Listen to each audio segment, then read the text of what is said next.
Saudações, futuros doutores, futuras doutoras, queridos alunos aqui do Explique Direito.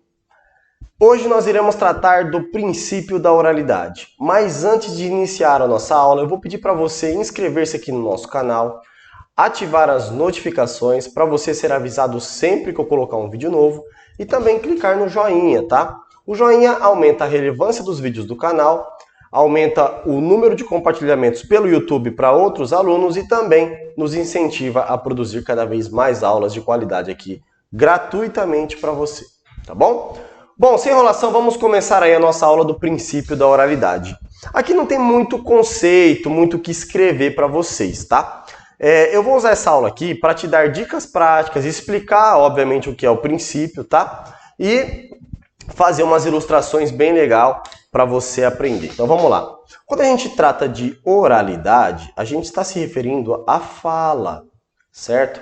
A fala, a oitiva, tá?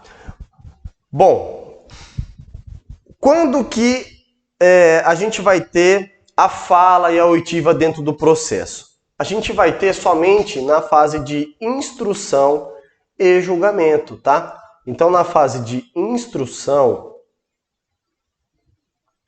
e julgamento, é o momento em que o juiz, então vamos aqui, ó, fase de instrução e julgamento, é o momento em que o juiz vai ouvir as testemunhas, vou até ilustrar aqui para você, ó.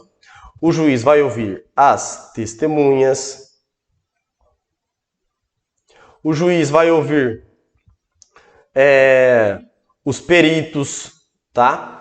Os peritos, se precisar. Por exemplo, um mecânico, você está entrando com uma ação por vício oculto de um veículo, certo? Que seu cliente comprou e tomou um prejuízo. Deu pau no motor, tinha um vício oculto, você levou no mecânico, o mecânico fez um laudo, o juiz decidiu por ouvir esse mecânico.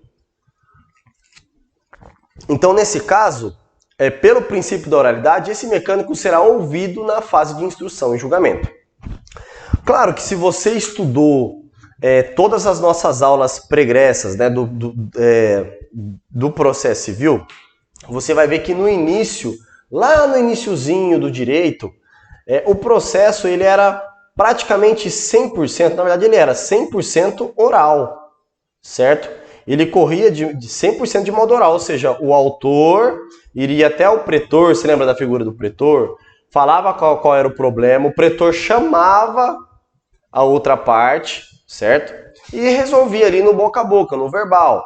Era assim que era resolvido. Hoje em dia, o processo ele é 80% escrito, eu costumo dizer que ele é 80% escrito e 20% oral, tá? Então aqui, ó, são os dias atuais.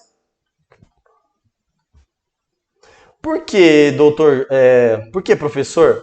Que é 80% escrito e 20% oral. Porque hoje a petição inicial ela é escrita, certo? A petição inicial que o autor apresenta é escrita. Todos os atos do juiz para citação é escrito, para citação do réu. A defesa do réu, que a gente chama de contestação, também é escrita, certo? Tudo dentro do processo é escrito, exceto a fase de instrução e julgamento. Essa fase é o momento em que o juiz vai ouvir as partes, tá? Vai ouvir o autor, vai ouvir o réu, vai ouvir a testemunha, vai ouvir os peritos, tá bom? Sabendo disso, uma dica importante para você que vai ser advogado. Sabendo que o processo é 80% escrito e só 20% oral, o que todo bom advogado que se preza faz? Ele estuda o quê? Exatamente. Ele tem que ser craque em língua portuguesa. Ele, além de ser craque em língua portuguesa, ele tem que ser excelente na escrita. Certo? Ele tem que ser excelente na escrita. O que significa? Significa que um bom advogado que se preza, ele estuda gramática, ele estuda interpretação de texto, ele estuda também, outra coisa que o advogado tem que saber, formatação de peças processuais, tá? E aí eu dou a dica para vocês seguirem as regras da ABNT, certo? Então ele sabe as regras, certo? Vou colocar aqui, ó, regras de formatação de peças conforme a ABNT, tá bom? Por quê? Porque a peça processual é o instrumento do advogado para convencer o juiz de que ele tem razão. Então imagina se você faz uma peça escrita toda mal formulada. Poxa, meu, você acha que o juiz vai ter vontade de ler a sua peça? Gente, fórum, Poder Judiciário, cuida de milhares de processos. O seu é só mais um. Se você ficar enfiando linguiça no processo, ficar colocando coisa irrelevante, o juiz não vai ler seu processo, tá? Então eu fiz esse parênteses aqui para dar essa dica para você que, poxa, quero ser advogado, entendeu? Então, amigão, você quer ser advogado? Então aprende a escrever bem. Começa a treinar e praticar já agora, fazendo aí bastante redação, fazendo bastante leitura, aprendendo as regras da BNT. Mais para frente eu vou fazer um vídeo aqui ensinando vocês, tá? Mas vamos lá, voltando para o assunto principal. Sabendo que 20% do nosso processo ele é oral, então essa parte oral, atualmente, ela é realizada na audiência de instrução e julgamento. Tá, professor? Mas qual que é a importância, tá? Então a pergunta é, qual a importância do princípio da oralidade? Qual que é essa importância? Bom, a importância é a seguinte, o juiz ele precisa se convencer daquilo que está ocorrendo no processo. Então é muito fácil a parte alegar na petição o que ela quer, porque ela está escrevendo, certo? O réu alegar na contestação o que ele quer, porque ele está escrevendo, certo? Apresenta uma prova às vezes falsa, ou então o réu apresenta uma prova falsa, certo? É muito fácil um perito emitir um laudo fácil, uma testemunha escrever o seu relato falsamente.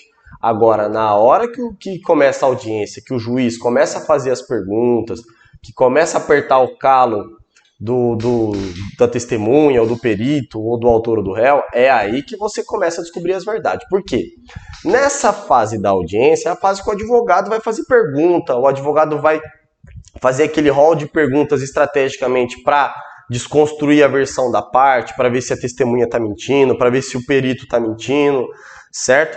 Então, o princípio da oralidade, por mais que atualmente ele seja apenas 20% do processo, né? Ele seja praticado em apenas 20% do processo, ele tem uma importância muito grande dentro do processo. Por quê? Porque a oralidade ela serve para convencer o julgador. O julgador se convence através do princípio da oralidade, certo? Claro que também através das provas, mas quando o julgador ele ouve as partes, ele ouve as testemunhas, ele ouve o perito, ele entende melhor o caso, ele consegue proferir um julgamento mais justo, certo? Mais justo. E aí existem discussões doutrinárias sobre o antigo artigo 137 do CPC, que falava que o juiz que participava da audiência de instrução e julgamento, ele era obrigado a fazer a sentença, certo? Exceto nos casos de afastamento, se ele fosse promovido de cargo, né, passasse de juiz para desembargador, certo? E aí a discussão doutrinária se, após o nosso atual CPC, né, que revogou o antigo CPC, se após isso, essas regras ainda se aplicam atualmente, tá? Então a doutrina se divide. Umas dizem que sim, que deve ser aplicado remissamente ao CPP, porque o CPP também estabelece isso. Então, alguns doutrinadores dizem, poxa, o CPC atual pecou por não trazer novamente isso do antigo CPC. Então, o CPC atual deve remissamente utilizar o que está no CPP. Mas aí são divergências doutrinárias, tá, pessoal? Mas no atual caso, no nosso atual CPC, não estabelece que o juiz fica vinculado. O juiz que participa da audiência de instrução, não existe nenhuma previsão legal de que ele fica vinculado a proferir uma sentença, tá? Ou seja, o juiz pode chegar até a fase de instrução e julgamento, tá, de um processo, ouve todo mundo, prepara o processo, e aí suponha-se que ele, a partir da data em que ele colheu tudo, né, ele ouviu todas as partes, ele consegue uma promoção e se torna desembargador. Então, nesse caso, outro juiz vai entrar aqui no caso, certo, para fazer a sentença. Então, esse outro juiz não vai refazer a audiência de instrução e julgamento. Ele não vai ouvir novamente as testemunhas. Ele vai pegar aquilo que já foi ouvido, vai reanalisar e dali ele vai fazer uma sentença judicial. Tá bom?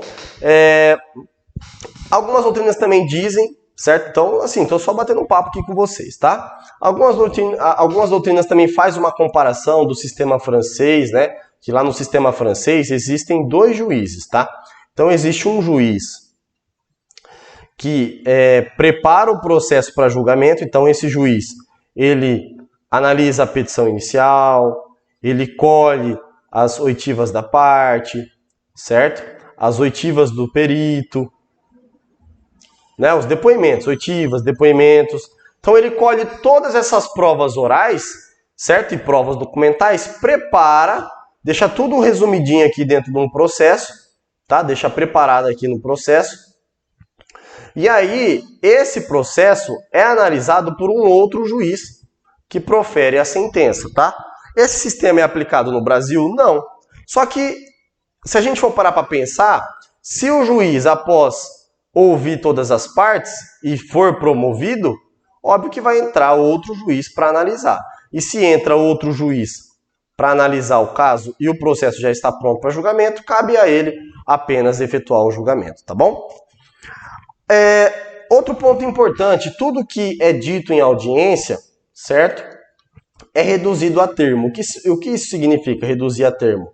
É reduzido à escrita, certo? É escrito pelo juiz. Então, mesmo que tenha a fase de audiência, essa audiência também é reduzida a termo, ela é escrita, tá bom? Porém, cabe aqui uma crítica particular minha, né? Atualmente a gente vê que os processos por videoconferência, eles estão sendo filmados, o que eu acho de suma importância, certo? Então, por conta disso, os juízes não estão mais nem reduzindo a termo, certo? O que é dito em audiência.